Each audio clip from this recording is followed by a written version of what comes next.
माझी दुसरी डिलिव्हरी अमेरिकेत झाली. विजा नसल्यामुळे घरच्यांना डिलिव्हरीसाठी येता आलं नाही. सगळं खूप नवीन होतं. परदेश, वेगळं वातावरण, वेगळं कल्चर आणि थोडी भीतीही होती. पण देवाच्या कृपेने सगळं छान पार पडलं. बाळ 9 महिन्यांचं झाल्यावर मम्मी पप्पांना विजा मिळाला आणि ते 6 महिन्यांसाठी अमेरिकेत आले. ते 6 महिने माझ्यासोबत राहिले. मुलांसाठी माझ्यासाठी खूप मोठा आधार होते ते. आणि आता परत जाण्याचा दिवस आला. मन खूप भरून आलं.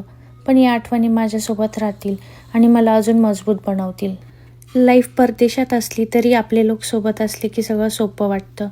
प्रत्येक दिवस नवीन अनुभव घेऊन येत होता. सकाळी उठून मुलांसाठी तयार होणं, त्यांचं खाणं, झोप, खेळ, घर मॅनेज करणं, बाजार, ऑफिसचं काम सगळं एकदम हेक्टिक होतं. पण त्यांच्यासोबत असताना हे सगळं मॅनेज करणं सोपं वाटत होतं. मुलांसोबत त्यांचं हसणं, बोलणं, खेळणं, त्यांच्या पहिल्या शब्दांपासून पहिल्या छोट्या गोष्टींपर्यंत आजी बाबा पाहायचे. मनाने कधी थकावं असं झालं नाही, कारण मम्मी पप्पांचा आधार सतत होता. त्यांचा प्रेझेन्सने मला प्रत्येक कठीण दिवस सहज पार पडायला मदत केली.